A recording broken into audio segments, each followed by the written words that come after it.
Welcome to today's Lost Souls, where we bring you the most impactful and unforgettable stories from around the world. Today, we remember the lives of remarkable individuals whose legacies continue to inspire and resonate. From iconic musicians to trailblazing activists, join us as we celebrate their extraordinary contributions and bid farewell to those who have left an indelible mark on our lives. Stay tuned for a journey through their incredible stories. Jane Bright.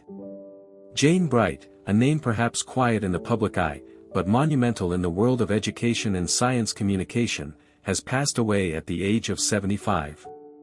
Her legacy is not built on headlines or fanfare, but on the countless minds she inspired, the young girls she uplifted, and the clarity she brought to complex corners of science.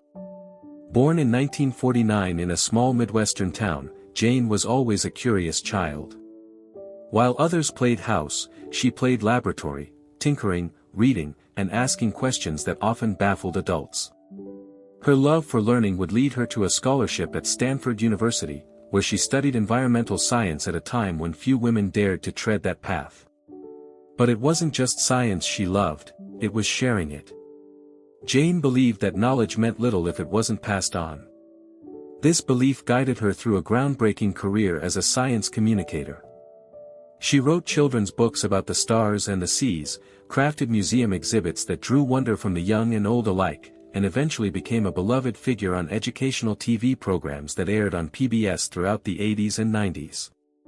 Jane Bright had a way of speaking that made difficult things sound simple and exciting. Her voice carried warmth, her explanations never patronized. To her, science wasn't about answers, it was about the joy of the unknown. And in that joy, she taught generations to look up, dig deep, and never stop asking, why? Behind the camera and bookshelves, Jane was just as extraordinary. She mentored young women in STEM, advocated for environmental justice, and volunteered tirelessly in classrooms and public libraries.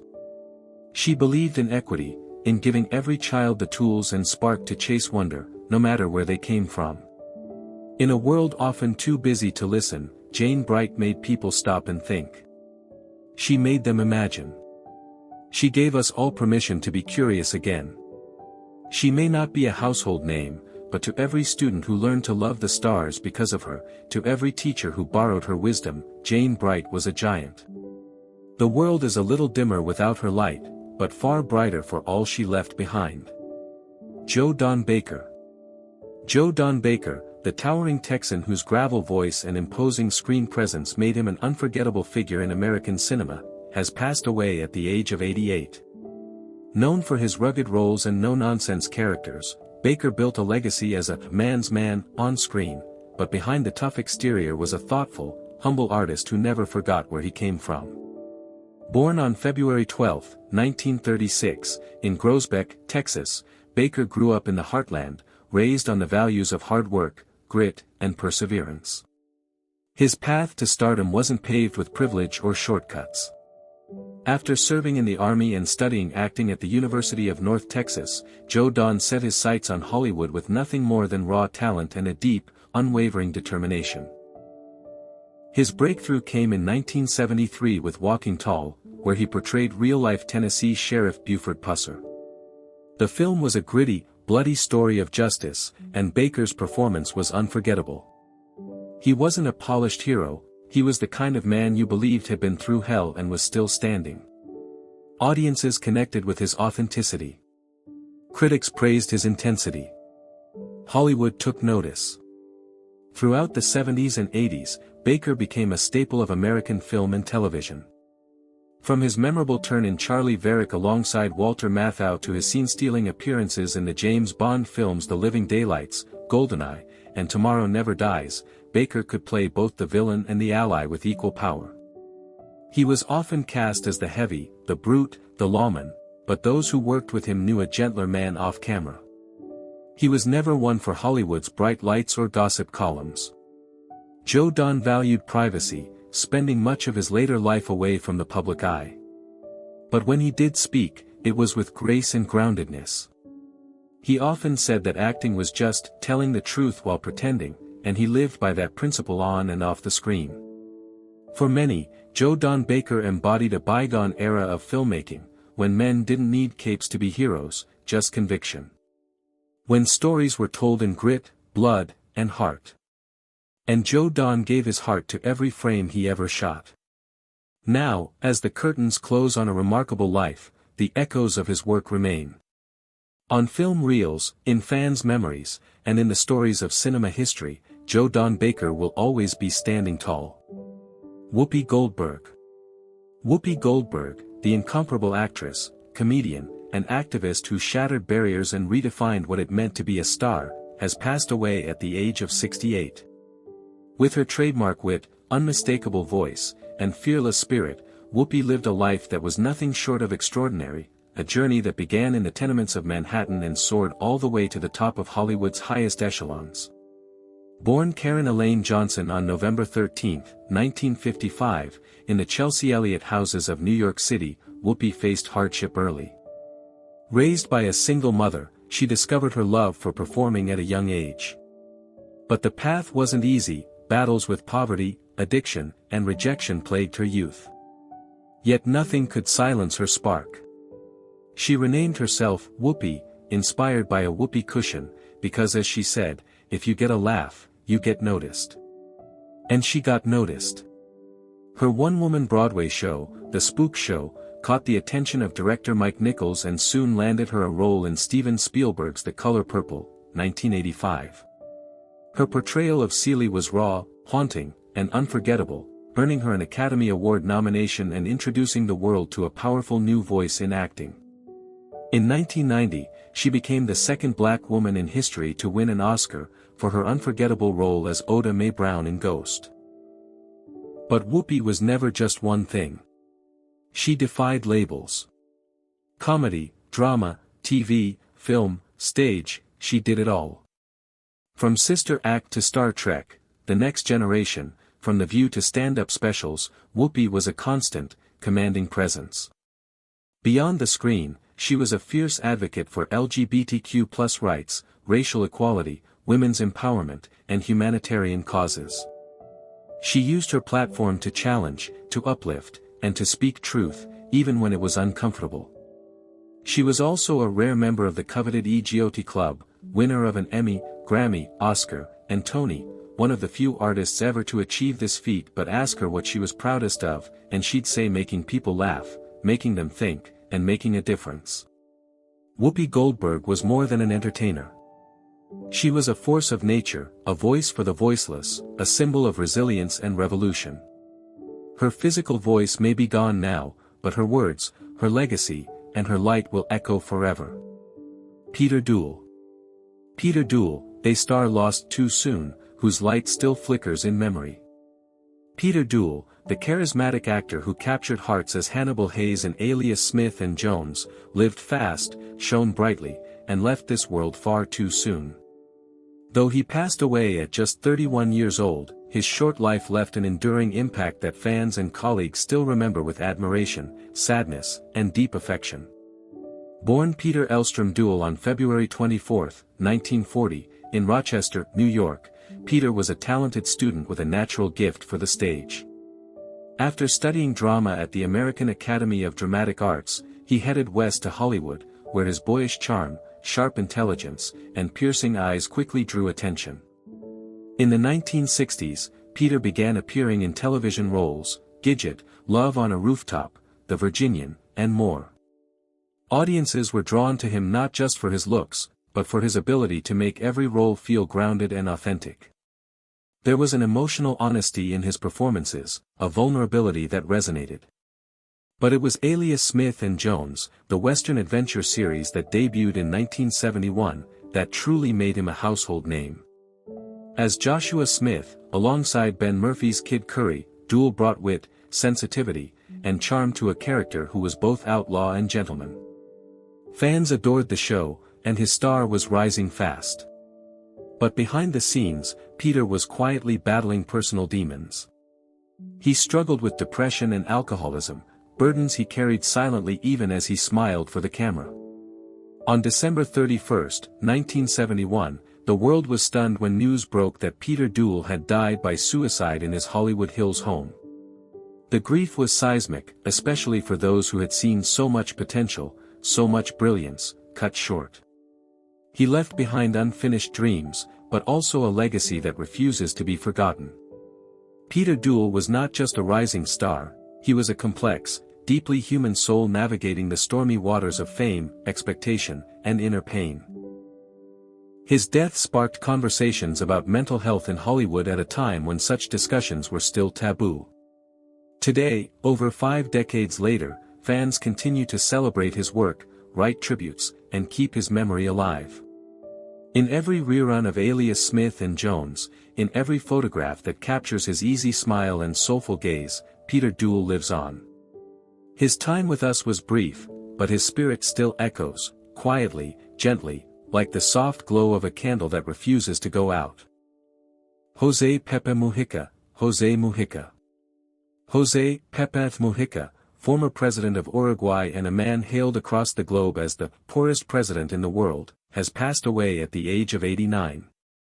With him, the world loses more than a leader, it loses a symbol of simplicity, resistance, and unwavering integrity in the face of political power. Born on May 20, 1935, in Montevideo, Mujica's early life was steeped in hardship. He rose from modest beginnings and became a key figure in the Tupamaros guerrilla movement of the 1960s and 70s, a revolutionary force fighting against authoritarianism.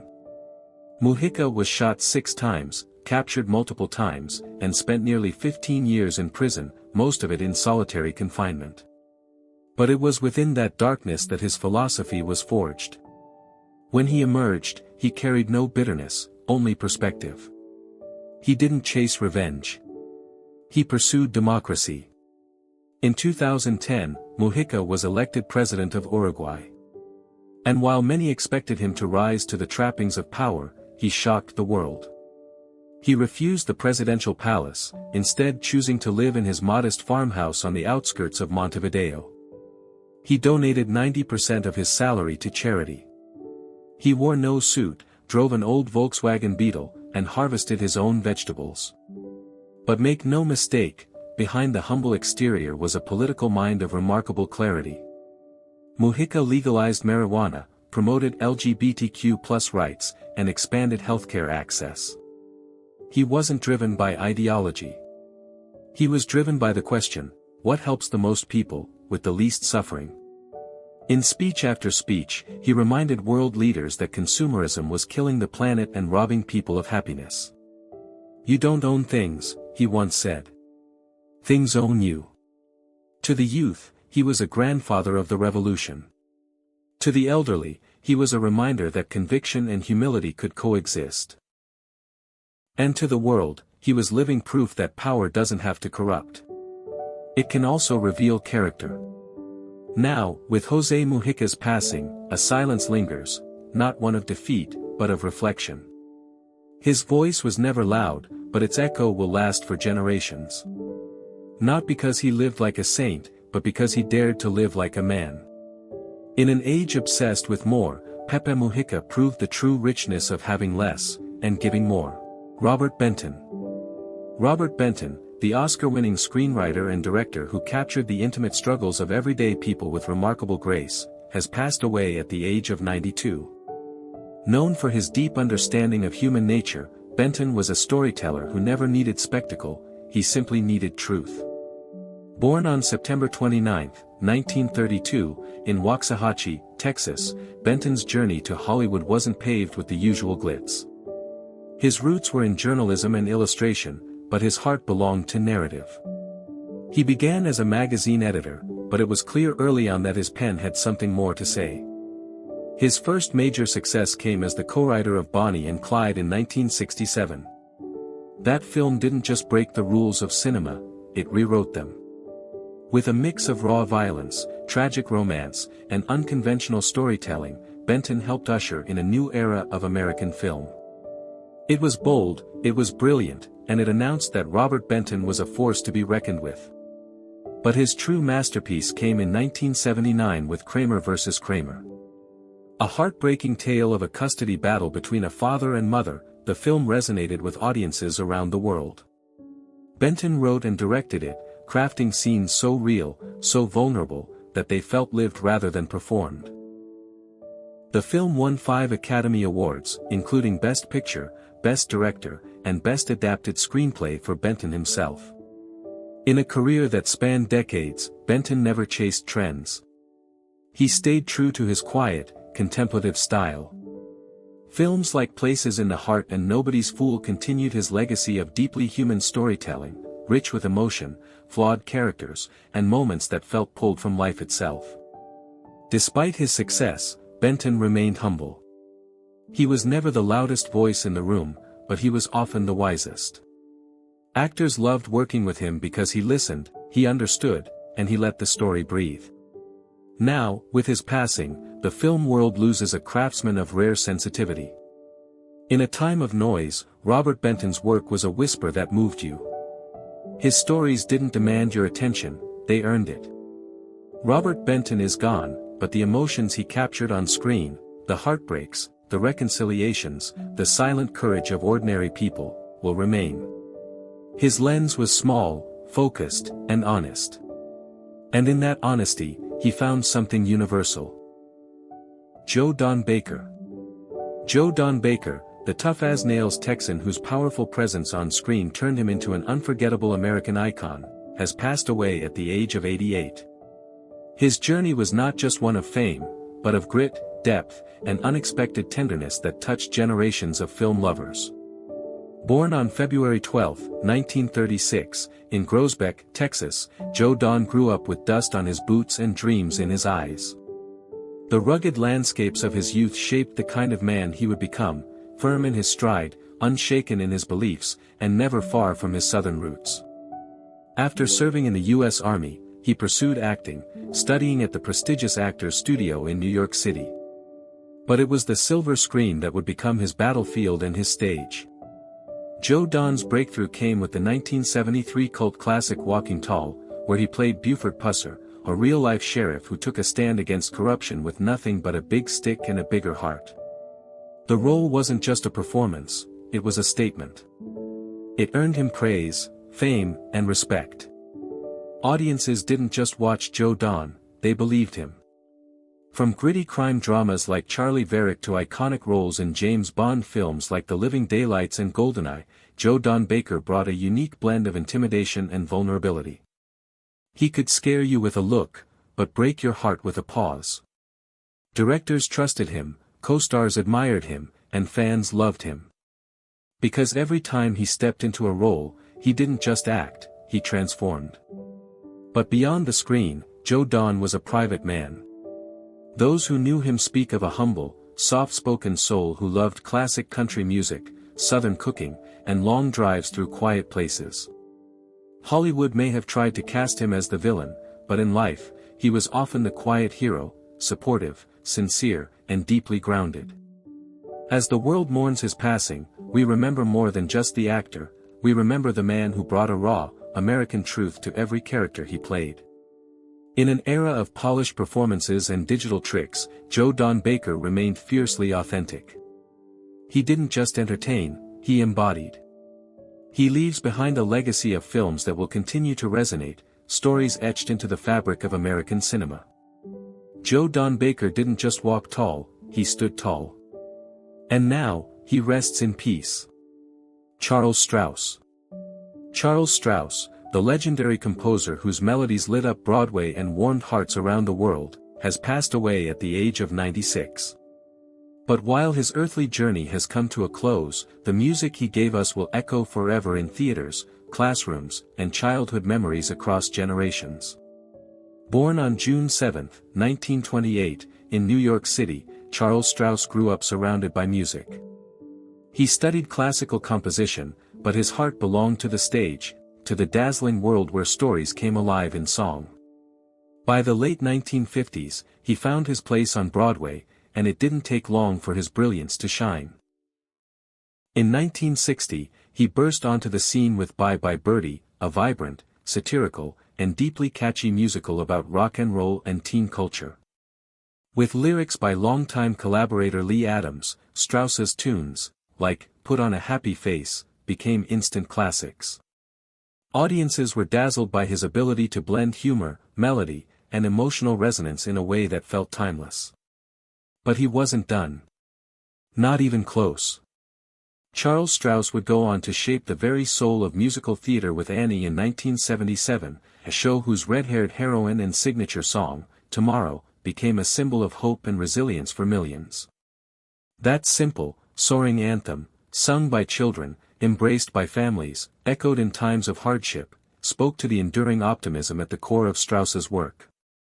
Over the decades, he composed for the stage, for film, and for television, creating scores for Applause, Golden Boy, and Rags, among many others. His music earned him Tony Awards, Emmy Awards, and the respect of generations of performers and songwriters. Yet behind the accolades was a man of humility and relentless creativity.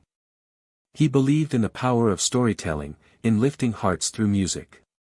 He mentored young composers, gave generously of his time, and never stopped writing, even in his later years. Charles Strauss didn't just write songs, he wrote emotions, dreams, laughter, and longing. He was the heartbeat behind some of Broadway's brightest moments, a composer who captured the spirit of his times and gave it melody. Though he may have taken his final bow, his music, like the sun in Annie, will always come out tomorrow.